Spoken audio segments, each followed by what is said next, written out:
Hey everyone, it's that time of the year again in the Northern Hemisphere where the temperatures become unreasonable.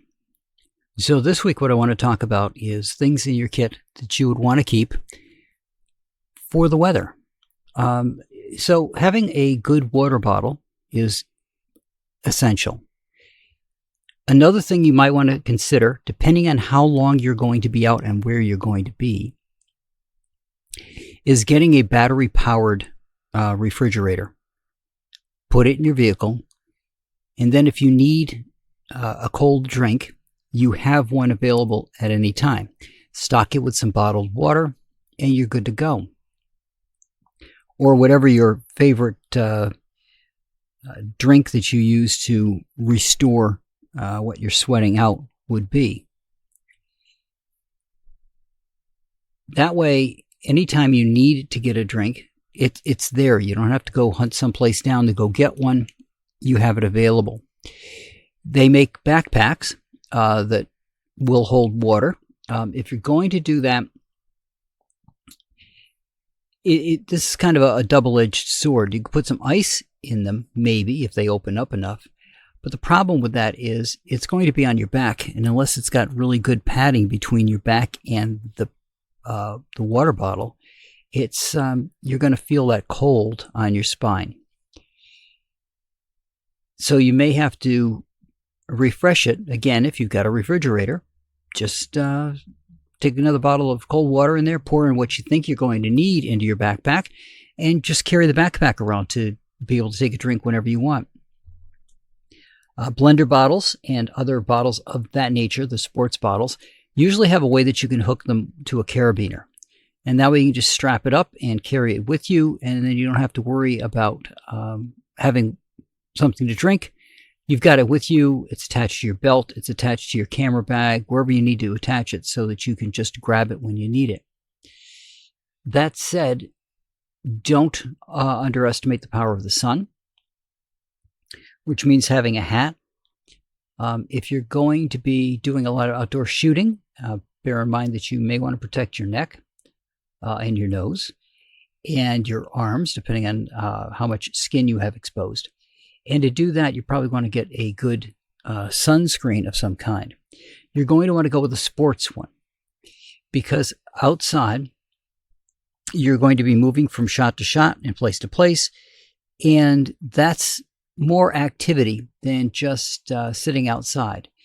And the sports ones usually are a little more resilient when it comes to when you sweat. That is, they don't come off quite so easily. Now, an alternative to that is to plan out where you're going to shoot and make sure that when it gets to time for, while you're out shooting, you have a shady spot that you can get to. Now, if you're shooting portraits outside, you probably already have a shady spot laid out, but don't stand out in the sun to shoot somebody in the shade.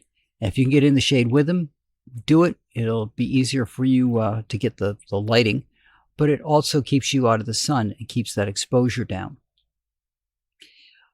When you're going to shoot someplace, scope it out in advance so you know where the breeze is typically going to be. For example, if you're shooting at Fort Ticonderoga, it's off of Lake Champlain.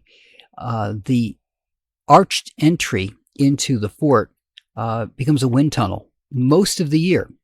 Awful come winter, but really nice in the summer, that you can stand there and get a breeze that comes through. Plus, it is a arched tunnel, so while you're in there, you're out of the sun. So it gets you out of the sun. It gets you a nice breeze coming through there to help cool you down, and makes for a safer shooting experience when you can find a spot like that that you can pop into. If you're shooting in some place like the wedding at the garden at Fort Ticonderoga, there's not a lot of shade there. They just lost a pair of trees, which does not help that shade proposition at all. There are a couple of places around there that you could scoot to take a moment or two out of the sun, like outside the gate that's heading down to the dock. There'll be a spot there that'll be shady, but look at where you're going to be.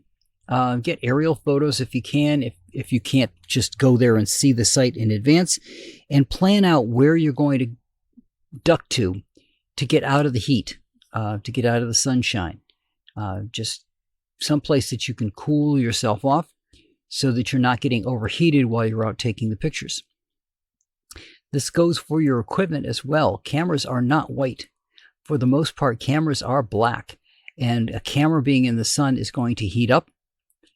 You already have CFX cards inside getting hot from the speed of the processing of them as they get written to, and having them get heated up even more because of the sun is not a good combination. Also, if you've got any extra gear, leaving it in your car in the hot sun is not a good idea either. So take as much as you can with you if you can set it up, and see what you're going to do in advance of the shoot. And if you can find a spot to stash your stuff close by that's going to be protected, so you don't have to worry about anybody getting into it, then do that. Find a spot that you can stash your gear so it's outside and it's out of the sun, and that'll make your life so much easier. But again, the important thing is to remember that both for you and equipment, this is going to be a hot time of the year. Temperatures in my area are looking at 80 and 90 degrees for the next couple of weeks. So being outside shooting and doing events is going to be problematic. The last thing you want to be is the person at the wedding who passes out because of the heat, because you're running around too much and not paying attention to bringing in enough fluids into your body. So that's what I got for you guys this week. I will talk to you all next week.